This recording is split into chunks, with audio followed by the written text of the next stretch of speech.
Dans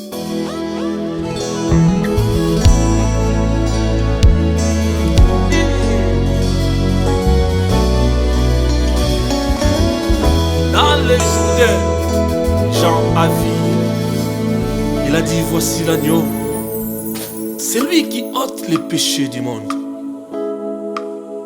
Andimi komika bambeka pona yonangai bien-aimé. Histoire oyo yanga na yo ebanda utakala nzambe soki nalobi naloba lelo eleki molai nakoki okoma ata livre yanga na yo ebanda utakala yo nzambe nanga natambola yolo matongeza ndo makolo namelama ya lobo moto azalaki te etoko ya permanence ekomaka refuge na biso toliaka mpe loswa mafuta mpo bozangela taki nzoto yango wana soki naza koyemba lelo otikanga na yemba otikanga na bina bami eza na ntina bozwi na yo ebosanisa yo repase te na fulu esika nzambe lokota yo koya na poto ebosanisa yo lepase te bien-aimé na potopoto esika nzambe alokota yo na malweka na rocha pito yaya na ngai non. David mokili ebengaki ye mobokoli bapate yaya kasi obengaki ye l'homme selon ton cœur. Gédéon libota na ye ezalaki déconsidéré kasi obengaki ye vaillant héros. Soki natali esika oyo lokotanga yaya ezotindanga na embela yo loyembo kitoko. Soki natali esika oyo babwakaki nga nzambe molokoti opesi nga valere nzambe oza malamu. Par la foi, tes souffrances te ramèneront à l'élévation.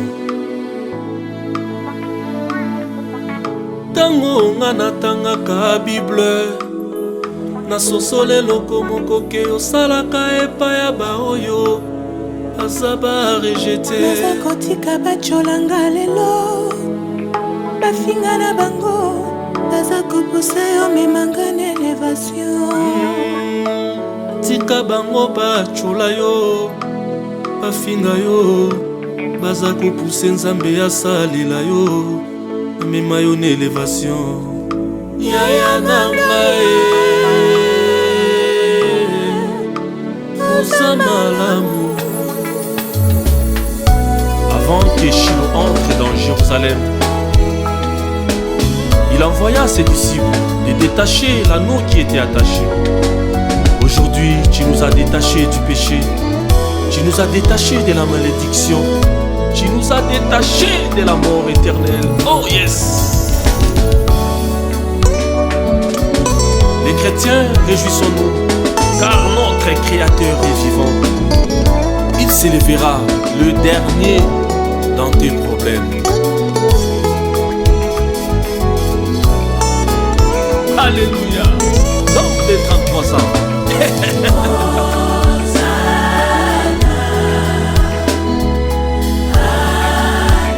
Les mamans vont étaler les repagnes et soulever les rameaux à chantant. Hosanna, gloire, alléluia. Oh, gloire à l'agneau, Hosanna, ya. Mon frère, ma sœur, chantez alléluia. Pour tous ces bienfaits dans nos vies.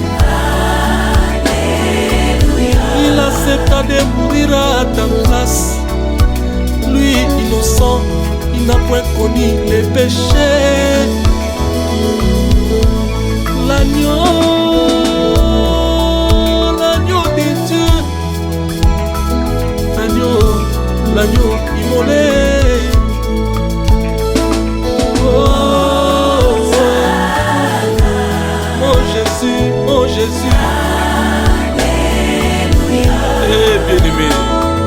personne j'ai dit.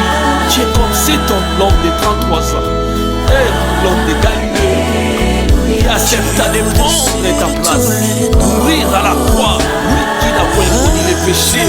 Alléluia. Tu es le seul et unique, incomparable.